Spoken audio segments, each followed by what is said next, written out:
அடுத்தது மிதுன ராசி. மிதுன ராசிக்கு இந்த குரு பெயர்ச்சி எப்படி இருக்கு? என்னென்ன பரிகாரம்? அவங்க எவ்வளோ சந்தோஷமா இருக்க போறாங்க? ஏன்னா இந்த குரு பெயர்ச்சியை நிறைய பேர் நம்பிட்டு இருக்காங்க மேம். இந்த குரு பெயர்ச்சிக்கு அப்புறம் நான் நல்லா இருப்பேனா, நான் நல்லா இருப்பேனா, நான் நல்லா இருப்பேனா? இதில் இந்த மிதுன ராசி எப்படி மேம் இருக்கு? அப்ப தன குடும்ப வாக்குஸ்தானத்துல குரு உட்கார்ந்துட்டு இருக்காரு. இதை விட என்ன வேணும்? குடும்பத்துல எப்பயுமே குருனோட காரகத்துவம் சுக்கிரனோட காரகத்துவம் இருக்கணும். அப்பதான் குடும்பத்துல நிம்மதி, சந்தோஷம், மகிழ்ச்சி, குதூகலம், திடீர் தனப்பிராப்தி, போதுன்ற வருமானம். பெருசா நாங்க பயங்கரமா இல்லப்பா, ஆனா எங்க எக்கனாமிக்கலி வி ஆர் சவுண்ட், எங்களுக்கு கையை கடிக்கல வரவு, நல்லா இருக்கு அப்படின்ற ஒரு அமைப்பு. அதுக்கும் மேல குரு பகவான் பாத்தீங்கன்னா இவங்களுக்கு 7 மற்றும் 10க்கு அதிபன். அதாவது களத்திர ஸ்தானத்துக்கும் அவன் தான் அதிபன், 10ஆம் பாவம் தொழில் ஸ்தானத்துக்கும் அவன் தான் அதிபன். அவன் 2ஆம் பாவத்துல உட்காரும் போது குடும்பத்துல எல்லாமே இருக்கும் மேடம். நம்ம பாத்தீங்கன்னா பெருசா எல்லாருக்கும் வாக்கு கொடுக்கறது, அதே மாதிரி இந்த பிள்ளைக்கு நான் கேரண்டி, இந்த பொருளுக்கு நான் வாரண்டி, இதுக்கு நான் ஷூரிட்டி கையெழுத்து போடுறேன் அப்படின்னு சொல்லக்கூடாது.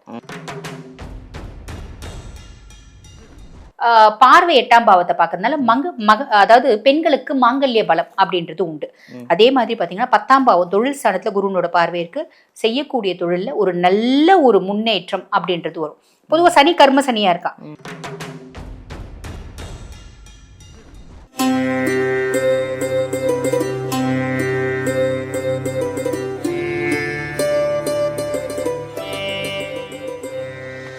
எல்லாருக்கும் வணக்கம். நான் உங்கள் பாலாம்பிகா. ஜோதிடர் யுகம் சேனல் அனைவருக்குமே ஒரு பெரிய ஒரு வணக்கம். ஏன்னா இந்த சேனல் நிறைய ஜோதிடரை நீங்கள் பார்த்துட்ருக்கீங்க. நிறைய பேரோட சுவாரஸ்யமான அந்த ராசி பலன்கள் எல்லா விஷயம் இதில் வராததில்லை. அவ்வளோ விஷயங்கள் உங்களுக்கு யூஸ்ஃபுல்லாக நிறைய வந்துட்டுருக்கு எங்கள் ஜோதிடர் யுகம் சேனலில்.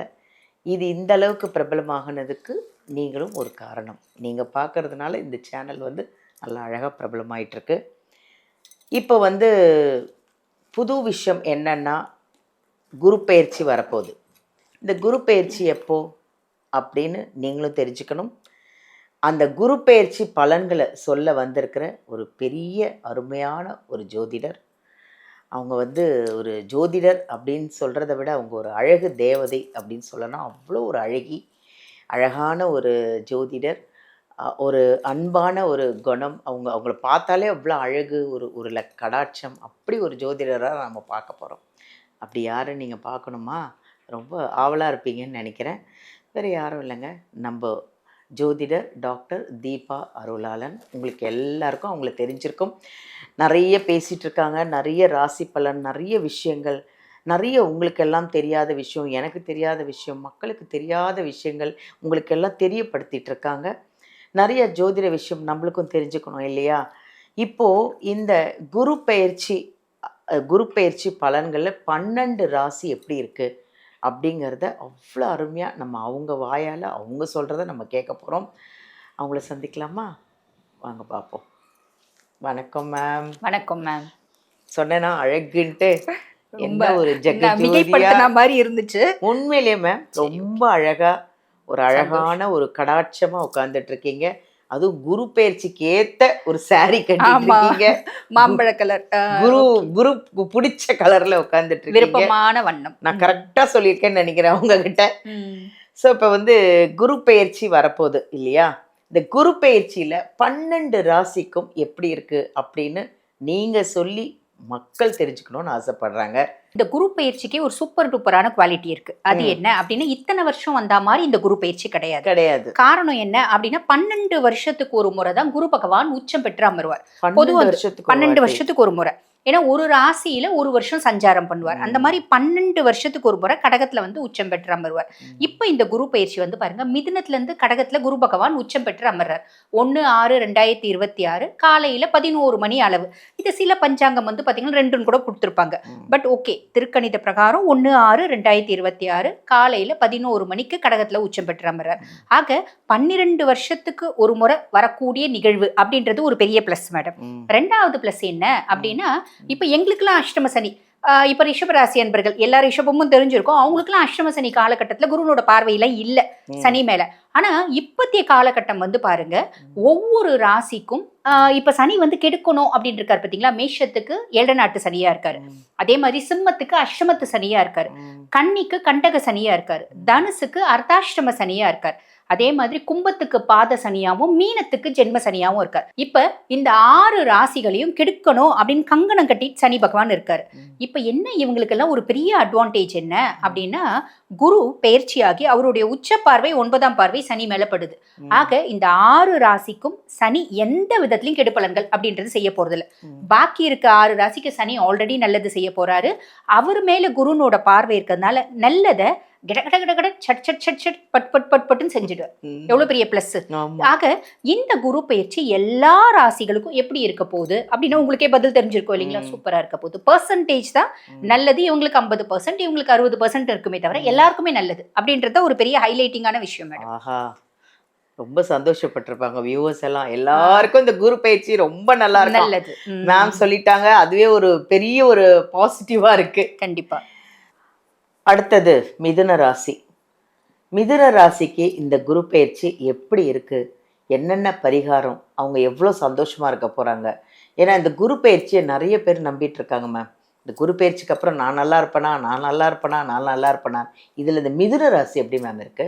கண்டிப்பா மிதுனத்துக்கு வந்து பாருங்க மேடம், குரு பகவான் 2ஆம் பாவத்துல அமர்ந்திருக்காரு. கடகம் உங்களுக்கு 2ஆம் பாவம். அந்த 2ஆம் பாவம் அப்படின்றது என்ன சொல்லுவாங்கன்னா வாக்குஸ்தானம், குடும்பஸ்தானம், தனஸ்தானம். அப்ப தன குடும்ப வாக்குஸ்தானத்துல குரு உட்கார்ந்துட்டு இருக்காரு. இதை விட என்ன வேணும்? குடும்பத்துல எப்பயுமே குருனோட காரகத்துவம் சுக்கிரனோட காரகத்துவம் இருக்கணும். அப்பதான் குடும்பத்துல நிம்மதி, சந்தோஷம், மகிழ்ச்சி, குதூகலம், திடீர் தன பிராப்தி, போதுன்ற வருமானம். பெருசா நாங்க வந்து பயங்கரமா இல்லப்பா, ஆனா எங்க வந்து எக்கனாமிக்கலி வி ஆர் சவுண்ட், எங்களுக்கு கையை கடிக்கல வரவு, நல்லா இருக்கு அப்படின்ற ஒரு அமைப்பு. முதல் மாதிரி ரொம்பலாம் கஷ்டப்பட்டப்ப நல்லா இருக்கும் அப்படின்ற ஒரு அமைப்பு தான். ஸோ இது வந்து ஒரு பெரிய பிளஸ். அதுக்கும் மேல குரு பகவான் வந்து பாத்தீங்கன்னா இவங்களுக்கு 7 மற்றும் 10க்கு அதிபன். அதாவது கலத்திர ஸ்தானத்துக்கும் அவன் தான் அதிபன், 10ஆம் பாவம் தொழில் ஸ்தானத்துக்கும் அவன் தான் அதிபன். அவன் 2ஆம் பாவத்துல வந்து உட்காரும் போது குடும்பத்துல எல்லாமே இருக்கும் மேடம். நம்ம வந்து பாத்தீங்கன்னா பெருசா வந்து எல்லாருக்கும் வாக்கு கொடுக்கறது, அதே மாதிரி இந்த பிள்ளைக்கு நான் கேரண்டி, இந்த பொருளுக்கு நான் வாரண்டி, இதுக்கு நான் ஷூரிட்டி கையெழுத்து போடுறேன் அப்படின்லாம் சொல்லக்கூடாது.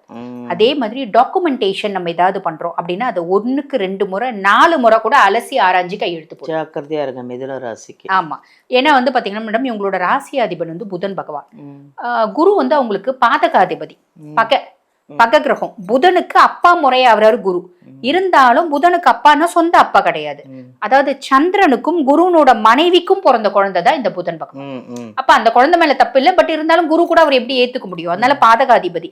அதனால வாக்கு கொடுக்கறது கவனம், ஒரு விஷயம் கவனமா இருக்கணும். மற்றபடி எல்லாமே நல்லது. அதுக்கு மேல குருனோட பார்வை 6, 8, 10 பாக்குறாரு. 6ஆம் பாவம் கடன், எதிரி, நோய் இதை குறிக்கக்கூடிய பாவம். குருனோட உச்ச பார்வை சுப பார்வை படுறதுனால கடன் நாங்கள் அடைக்கணும், நாங்கள் பிளான் பண்ணிட்டோம். ஏதோ ஒரு விதத்தில் உங்களுக்கு வந்து பார்த்தீங்கன்னா ஒரு என்ன சொல்கிறது, ஒரு லூப் லைன் கிரியேட் ஆகும், அதை வச்சு நீங்கள் அடைச்சிக்கலாம் அப்படின்லாம். நோய் அப்படின்றதுக்கு ப்ராப்பரான வைத்தியம் கிடைக்கும். என்ன மேடம் மருத்துவர்ன்றீங்க நீங்கள், குணமே ஆகாத நோய் எத்தனை நோய் இருக்குது? ஆமாம், குணமே ஆகாத நோயினாலும் மருந்து மாத்திரை சாப்பிட்டுட்டு நான் சௌக்கியமாக இருக்கேன் அப்படின்ற ஒரு அமைப்பு. மேடம் எல்லாருமே ஒரு ஏஜ் ஆனால் நம்ம மெடிசன்ஸ்ன்றது எடுக்கணும். நான் சாவர வரைக்கும் ஆரோக்கியமாகவே இருக்கேன் அப்படின்னா அது எப்படி சாத்தியம்? அது சாத்தியம் கிடையாது இந்த காலகட்டத்தில். முத காலகட்டத்தில் வந்து காலகட்டத்தில் இல்லை மேடம் 60 வயசுல வர நோயெல்லாம் இப்போ வந்து நாங்களே எங்களோட கிளினிக்கல் பிராக்டிஸ் 25 வயசுல பாக்குறோம் மேடம். அப்ப நோயினோட வீரியம், நோயினோட இதெல்லாம் வந்து ரொம்ப ஜாஸ்தி ஆயிடுச்சு. அப்ப எல்லாருக்கும் நோயின்னு ஒண்ணு இருக்கும், மருந்து மாத்திரை சாப்பிட்டு சௌக்கியமா இருக்கணும், அவ்வளவுதான் பார்க்கணும். புரியுதுங்களா?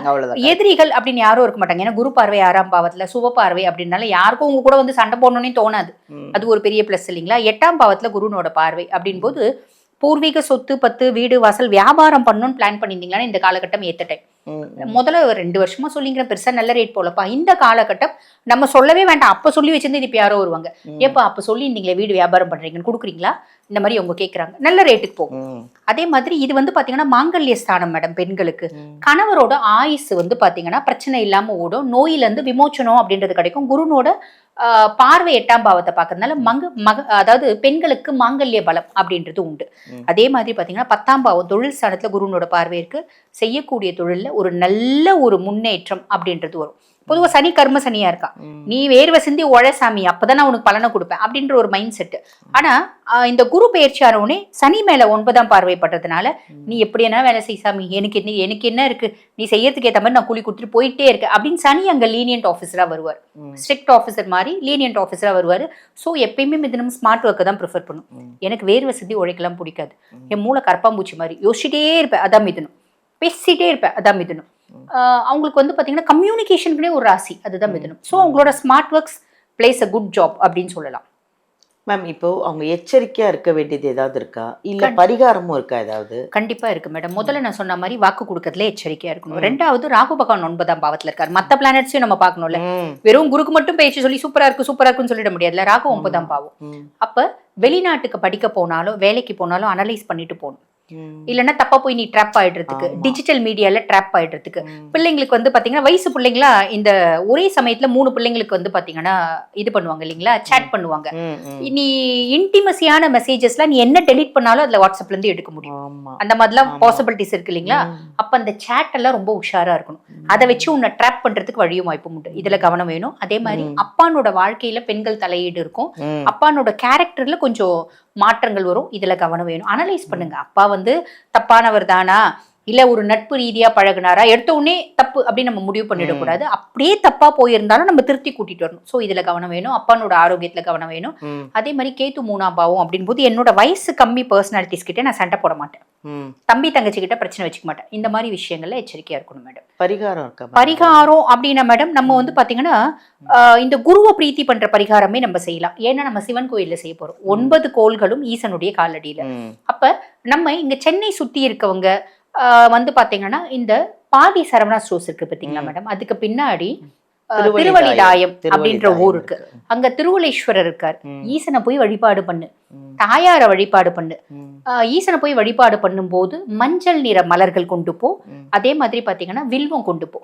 தாயார வழிபாடு பண்ணு. அதுக்கப்புறம் வந்து குரு பகவானுக்கு விளக்கேத்தி வழிபாடு பண்ணிட்டு அங்க பசுமடம் இருக்கு மேடம். அங்க வந்து பாத்தீங்கன்னா ஒரு சீப்பு வாழைப்பழம் பசுக்களுக்கு கொடுத்துட்டு வா. நிறைய நல்லது உனக்கு நடக்கும். ரொம்ப போகவே முடியாத, அவர் கூப்பிட்டாதான் அங்க வர முடியும். பிராப்தம் இருந்தாதான் போக முடியும். பொதுவாவே ஈசன் அப்படிதானே மேடம், அவனருளாலே அவன் தாழ் வணங்கி. அது இந்த கோயில்ல ரொம்ப ஒரு முன்ஜென்ம இது இருந்தாதான், பிராப்தம் இருந்தாதான் போக முடியுமா. அப்படி ஒரு அனுகிரகமான ஒரு கோயில். நிறைய பேருக்கு அது தெரியல ma'am, Thiruvallithayam. Thank you ma'am. Thank you. நல்லா அருமையான ஒரு பதிவு. மிதுன ராசிக்கு ரொம்ப பக்கத்துல பாடி, சென்னையில பாடியில திருவள்ளிதாயம். ஏன்னா நானும் போயிட்டுருக்கேன், அங்கே வியாழக்கிழமைனா அங்கே தான் இருப்பேன், போயிட்டுருக்கேன். நீங்களும் போங்க. நிறைய கர்மாக்கள் நல்லா ஒழிகிறது, கர்மாக்கள் கழிகிற இடமும் அதுதான். ஈசனோட அருள் இருந்தால் மட்டும்தான் அந்த கோயிலுக்கு வர முடியுமா. அதனால் உங்களுக்கும் அந்த அருள் கிடைச்சிருக்கு. இதோ எங்கள் மேம் சொல்லியிருக்காங்க, போங்க சிவனை நாடுங்க, சிவன் காலை பிடிச்சிக்கோங்க, சூப்பராக இருப்பீங்க இந்த குரு பயிற்சி.